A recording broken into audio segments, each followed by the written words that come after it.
Good evening friends, study with Sangeeta channel में आपका हार्दिक स्वागत है। आज हम प्रीवियस ईयर्स क्वेश्चन पेपर से साइकोलॉजी जो सब्जेक्ट रहेगा उससे रिलेटेड क्वेश्चन डिस्कस करेंगे। फर्स्ट क्वेश्चन है, साइकोलॉजी मनोविज्ञान शब्द का सबसे पहले प्रयोग किसके द्वारा किया गया था। अब प्रयोग किसके द्वारा किया गया था, वो किया गया था रुडोल्फ गोल्काय द्वारा। नेक्स्ट है, साइकोलॉजी शब्द की उत्पत्ति हुई है। जो साइकोलॉजी शब्द है उसकी उत्पत्ति किससे हुई है। साइकी प्लस लोगोस यूनानी भाषा के दो शब्दों लोगोस प्लस साइको से जर्मन भाषा के शब्दों से।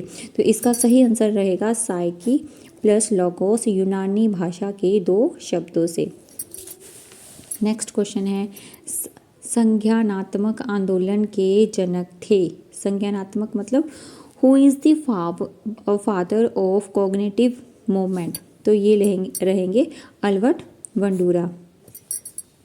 नेक्स्ट, मनोविज्ञान के व्यवहारवाद सिद्धांत के जनक हैं। व्यवहारवाद के जनक फादर ऑफ बिहेवियर किसको बोला जाता है, वो बोला जाता है जेबी वाटसन।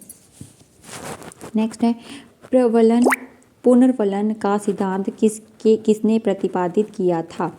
ये किया था स्किनर ने। किसने किया था, स्किनर ने। थ्योरी ऑफ रीइंफोर्समेंट किसने दी थी, तो ये दी थी स्किनर ने। उम्मीद करती हूँ दोस्तों साथ साथ में जो आप क्वेश्चन हैं कॉपी पेन के साथ इसको राइट कर रहे होंगे, तभी आपको जो पढ़ने का है वो सही रहेगा। नेक्स्ट है, व्यक्तित्व मापन की प्रमुख अप्रक्षेपी विधि कौन सी नहीं है।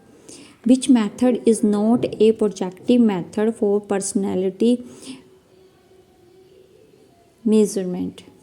ठीक है, तो इसमें आएगा संरचनात्मक मूल्यांकन विधि, फॉर्मेटिव असेसमेंट।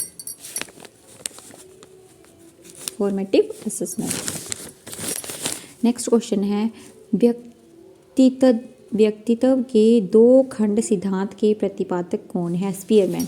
अब दो खंड सिद्धांत मतलब टू फैक्टर थ्योरी किसने दी है, स्पीयरमैन में, जिसमें एक जी फैक्टर है, एक एस फैक्टर है, एक हमें जनरल एबिलिटी और एक हमें स्पेसिफिक एबिलिटी जो है उसके बारे में बताता है। टू फैक्टर थ्योरी किसने दी है, स्पीयरमैन ने।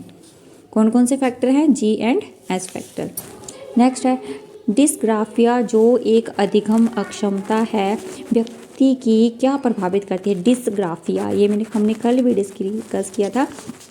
ग्राफिया से याद रखना है, अपने ग्राफ कर रहे हैं, ग्राफ का मतलब ड्रॉ कर रहे हैं। ड्रॉ किससे रिलेटेड होता है, लिखने से तो ये आएगा राइटिंग एबिलिटी यानी कि हस्त लेखन से।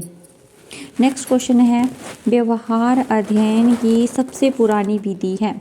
Which is the oldest method of study of behaviour.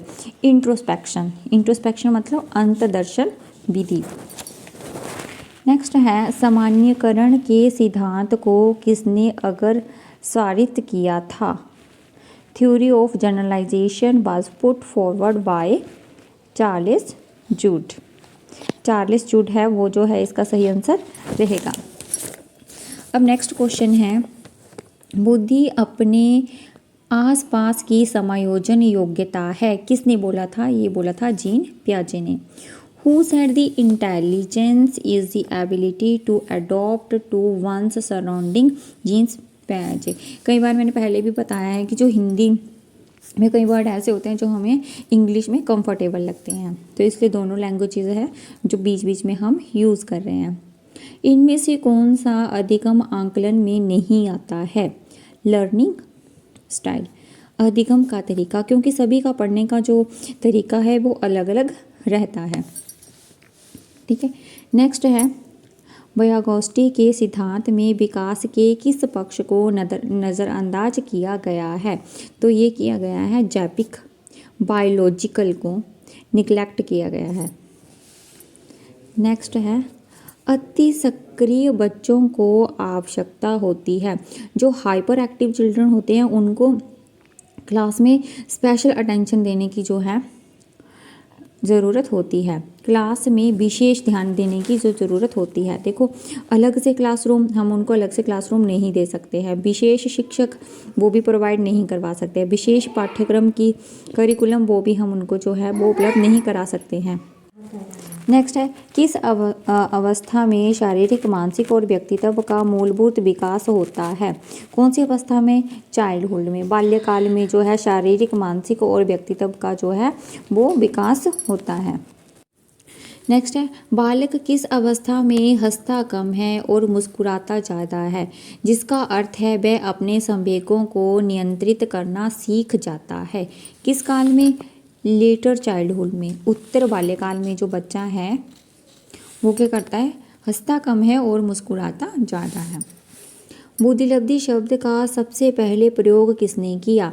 IQ का जो सबसे पहले प्रयोग किसने किया था? वो किया था टर्मन ने। ठीक है, आगे है, पाठ्यक्रम में लचीलेपन का प्रत्यय किसको लाभान्वित करने के लिए प्रस्तापित किया गया है? तो ये किया गया है अयोग्य बालकों को।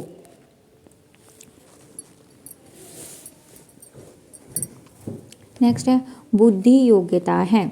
Intelligence is the ability to, किसकी? सीखने की, स्वयं को नई परिस्थितियों में समायोजित करने की, विचारों पर चिंतन करने की। तो इसका सही आंसर रहेगा उपरोक्त सभी। अब एक बात यह है कि जैसे भी हम जो क्वेश्चन हैं, मैक्सिमम क्वेश्चन जिनमें उपरोक्त सभी दिया हो या ऊपर में ये दोनों, ये आंसर में दिया हो ये दोनों, यह उपरोक्त सभी, तो उसमें ज़्यादातर जो उपरोक्त सभी और ये दोनों A और B, यही जो है वो सही आंसर रहते हैं। तो कई बार सट्टा मारने का मन करे तो इस तरह से आप कर सकते हैं।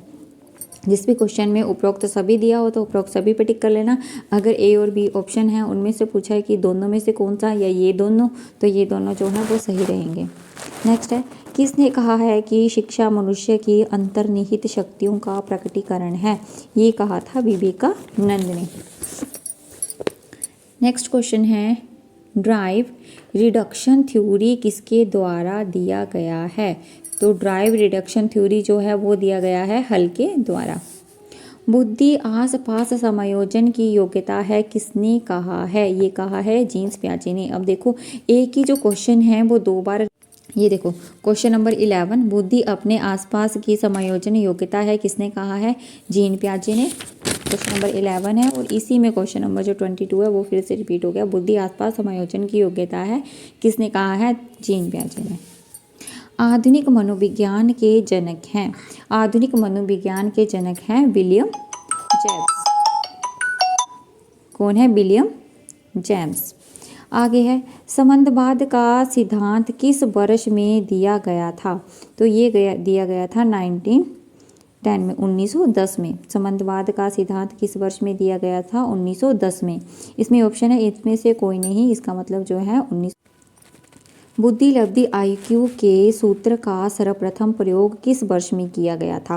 और बुद्धिलब्धि IQ के सूत्र का प्रयोग किस वर्ष किया गया था? 1916 में किया गया था। अब सूत्र क्या था? फॉर्मूला क्या था?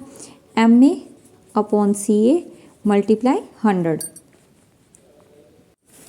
अब नेक्स्ट क्वेश्चन है, the process of education in 1960 नामक पुस्तक किसके द्वारा लिखी गई? पुस्तक किसके द्वारा लिखी गई थी? ये लिखी गई थी ब्रूनन के द्वारा। नेक्स्ट है, शिक्षा मनोविज्ञान, मनोविज्ञान की वह शाखा है जिसमें शिक्षण तथा अधिगम के बारे में बात की जाती है। ये किसकी परिभाषा है? ये परिभाषा है स्किनर की, कि मनोविज्ञान की वह शाखा है जिसमें शिक्षण तथा अधिगम के बारे में बात की जाती है। किसकी परिभाषा है? स्किनर की। प्रिंसिपल ऑफ बिहेवियर पुस्तक के लेखक हैं, प्रिंसिपल ऑफ बिहेवियर के पुस्तक के लेखक कौन है? हल। कौन होता है काल्पनिक नेता? वह जो दीर्घ अवधि दृष्टिकोण रखता है वो। ठीक है, नेक्स्ट है, व्यक्तित्व का महत्वपूर्ण पक्ष किस रूप में जाना जाता है? व्यक्ति का जो महत्वपूर्ण रूप है वो जाना जाता है ID के द्वारा।